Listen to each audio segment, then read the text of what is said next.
Mike Williams. How are you today? I'm good. How are you, Monica? I'm great, and I'll call you Dr. Williams, even though we've known each other You can call most me of our Dr. life. Mike. Everybody calls me Dr. Mike. It's not, Well, Dr. Mike is a chiropractor. Tell me the name of your office. pardon me? Tell me the name of your office. Okay, Chiropractic First of Abingdon. We're located on Russell Road, but we are going to be building a bigger facility. We've kind of outgrown our current facility, so we're going to look at moving our office hopefully later this year. Well, that's good news. That's a nice story. Well, you have not always been a chiropractor, Mike. No, actually, I spent 20 years teaching school. Oh, Teaching football. what did you teach? I was an earth science teacher.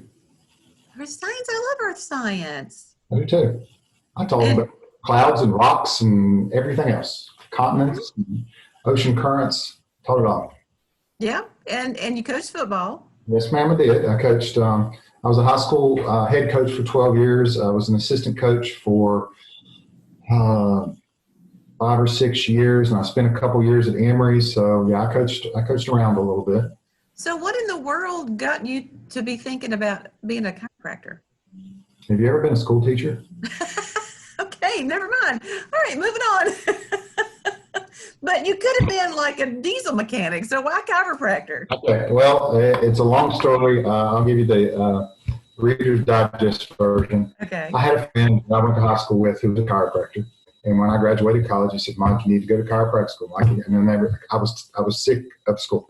When I graduated from Emory, I didn't want to go back to school. Didn't want to do anything. I wanted to. So after when I was, when was it? It was, oh gosh, I think it's 2012. I was really disheartened with coaching and teaching. I just left Emory, and I was teaching back. I was back in public school, and I was just disheartened. And so I did a Google search. I was going to get my master's degree in exercise physiology, and I was going to go back and try to teach at Emory as well as coach. So the second ad down was for Sherman College of Chiropractic. I was like, okay, I'll apply. So I applied. Started my master's degree. I get a phone call from the vice president of school. It was Dr. Neil Cohen. He said, "Mike, Dr. Cohen, vice president of Sherman College, I'd like to talk to you." So I said, "Sure, when?" We scheduled a date, went down, fell in love with the place, and now I'm a chiropractor. I'm a doctor. Oh, for goodness sake. Well, that's awesome. Well, thank you. So when did you finish? When did you finish? I finished in December of 2018. All right. Well, I good. was one of the oldest people in school. There was actually one lady, there was a lady that was older than me, but she didn't make it. And there was a couple of guys that were older than me that came in after I didn't make it. Did she die? No, she flunked out. Oh, okay. All right. Just checking. No, she didn't die. She flunked out. You know, when doctors say she didn't make it, it can go either way. Yeah. Well, good. So now you're a chiropractor, and Yes, ma'am. I'm sorry. do you like it? I mean, do you like the work? I love it. I have a blast. I get to work with people. I get to help people improve their lives, and I don't have a parent yelling at me. Well, that's good. Well, and how has the pandemic impacted your work? I mean, you can't really. What can you do right now? Actually, our office has stayed open. We're considered essential by the governor.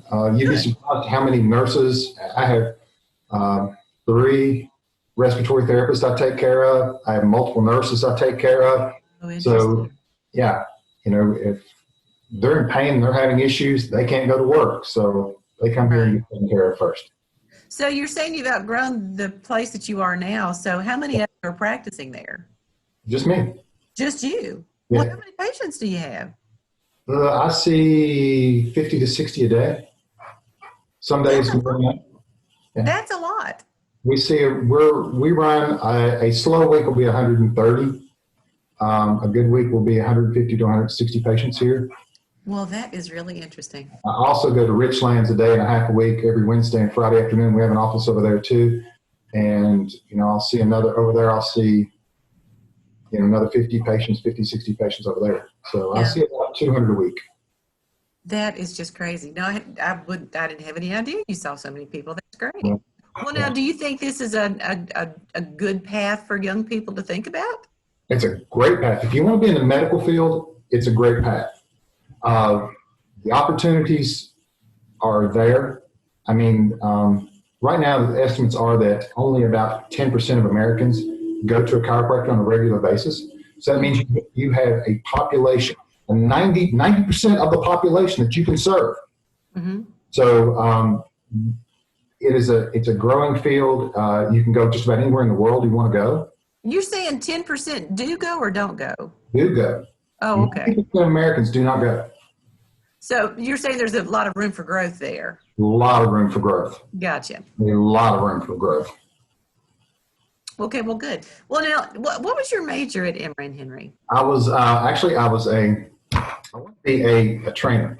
So I kind of did my own major. Yeah. I had biology and physical education both.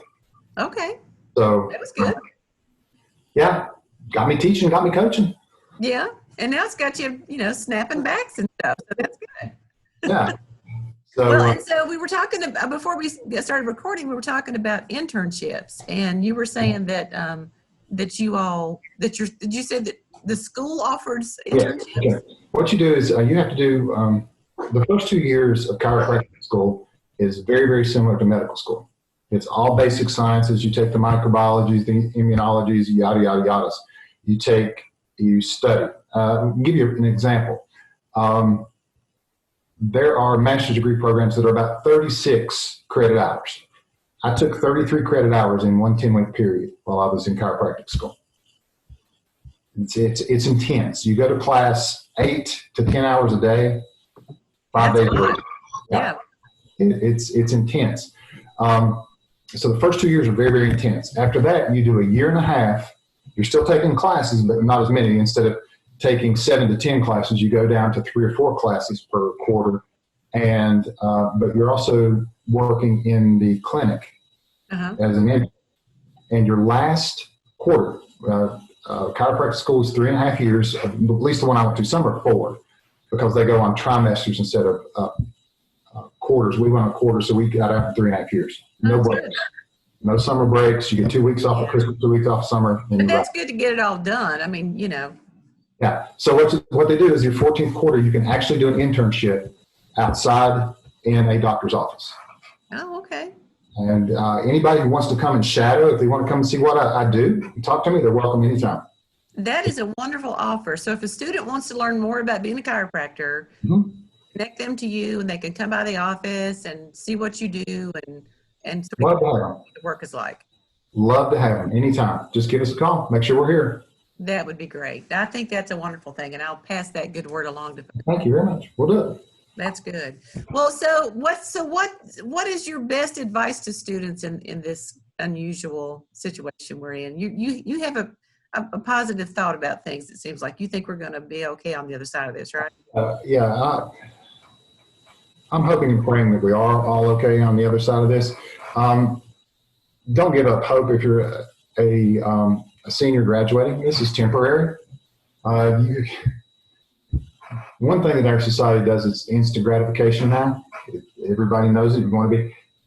Some things are worth waiting on, and that career can be. It can be worth waiting on. So hang in there.